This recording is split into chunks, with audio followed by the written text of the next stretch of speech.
transmission. It is December 26, 2025, 0500 hours. Is anybody out there? This is the Blue Iron Lion broadcasting from somewhere. And what am I even doing up at this ungodly hour? Couldn't sleep. So I decided to audio log to you. Now look, it's been exactly 1 month since my last transmission. Where have I been? On an adventure of sorts. Happy belated New Year. I felt compelled to discuss some metaphysics. I know last time I said I'd broadcast the esoteric sparingly, but many times the mood for it just strikes. So in this moment, I want to talk about the etheric body and how to relay my interpretation of the etheric body. Here it goes. We're all familiar with the physical body, and many of us know the soul, the essence of our true selves, our awareness. But how about the etheric body? Now, I'm just going to present the following as a theory based on ancient writings, so people don't think I'm crazy. Growing up, it appeared that any focus outside the physical body as it pertains to the self was nothing more than fictional mumbo-jumbo dismissed by science. It just wasn't taken seriously back then. That is until advancements in energy medicine and bioelectromagnetics started revealing measurable fields around the body, prompting interest in the biofield and its connection to health. It's like more and more they're uncovering things that are starting to bridge the gap between the two. Well, that gap is the etheric body. I actually used to think that the etheric body was the soul, but I was confusing that interchangeably with the astral body. And so the more I looked into the etheric body, the more it appeared as the adapter that bridges the soul to the body. So, that clears the confusion to me on how I'd hear, well, after the body dies, the etheric body dissolves. And I think, wait, so your soul dissolves? That doesn't make any sense, right? But I get it now. So we go deeper. All living things are animated by something science cannot fully explain. That is the cosmic energy, prana, chi, the God source, the energy source of all. Many of you are already familiar with this concept. And we know if someone loses their arm or legs, their consciousness remains intact. So the age-old question, if someone loses their brain, are they still aware? In other words, does consciousness originate from the brain, or does the brain simply act as a receiver or processor for consciousness? We are made to believe that everything about who we are is connected to the brain.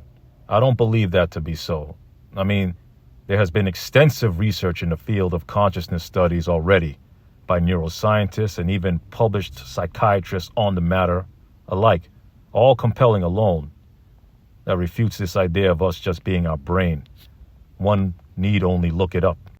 What the brain is a conduit, a transmitter that allows you to interact with the physical world through its limited capacity.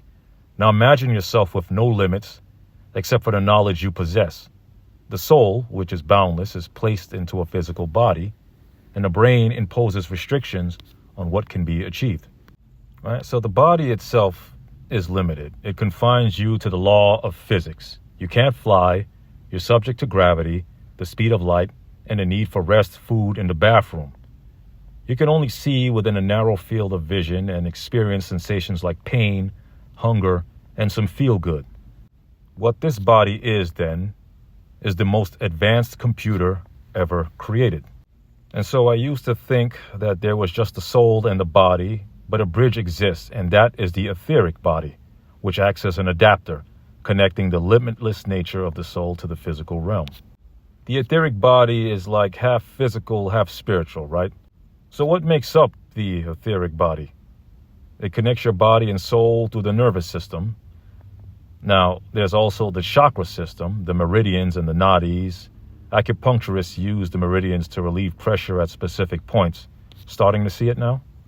Look at the main aspects of the chakra. Root chakra, stability and survival. Sacral chakra, creativity and pleasure. Solar plexus chakra, I believe, is power, confidence. Heart chakra, love and compassion. Throat chakra, communication, expression. Third eye chakra is intuition and insight. Crown chakra, spirituality, I believe, connection. I can't believe I committed that to memory. There's more to it, but I'm just going off what I remember. I'm naming them in general. And then we get into the colors that correspond with those chakras, which extend out to one's aura. Each chakra having its own color, like red for root, violet for crown, etc. Right? It is said that some people are even able to see these auras. I just know I can't. The root chakra starts at the base of the spine and extends up to the crown, just above the head. And from the root to the solar plexus, these are considered the lower chakras, connected to the physical and material aspects of life. The heart chakra acts as a bridge to the upper chakras, which are more aligned with the spiritual and emotional aspects, leading up to the crown chakra at the top of the head. I should be a professor at this.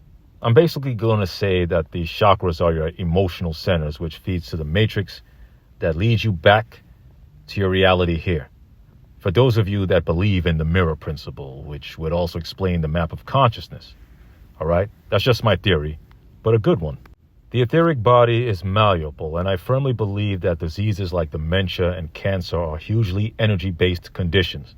While treatments like chemotherapy can target harmful cells and try to preserve healthy ones, these health conditions go deeper. As the saying goes, stress kills. This is where we will introduce how cosmic energy relates to this. Now, your blood pressure, diet, and other factors definitely play a role, but on an energy level, the key to health in that area lies in the etheric body.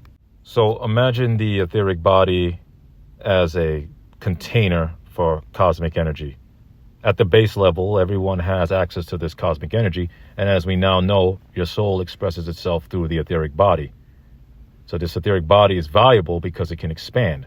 The more it expands, the more cosmic energy it can hold, and the more cosmic energy it holds, the more potential for a healthier you. So how do you grow your etheric body? Well, it starts with vital energy retention. By refraining from certain impulses, you build your capacity to hold cosmic energy. And see, while the physical body has limits, not being able to expand like your etheric body, the cosmic energy quickly fills up at base level, and that energy translates into being harder to hold. To which another theory I have is that that's what becomes the urge to release, right? It's all interconnected to the physiological nature of the body, you know. But a word of caution. If you were to practice this for too long, there is the potential to awaken things you may not be ready for. And see, now I know why I used to read, "Do not attempt this without a teacher," or something like that, right? Energy is real. So now imagine a type of energy that you're not accustomed to that won't stop expanding over time. Now imagine how maddening that can become if you are not able to cycle that or enter a state of no mind. Or so I've heard. On the flip side, gaining mastery over this, perhaps you find the glow like Bruce Leroy.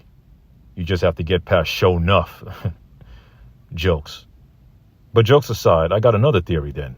We're on a roll. 3 theories in a row.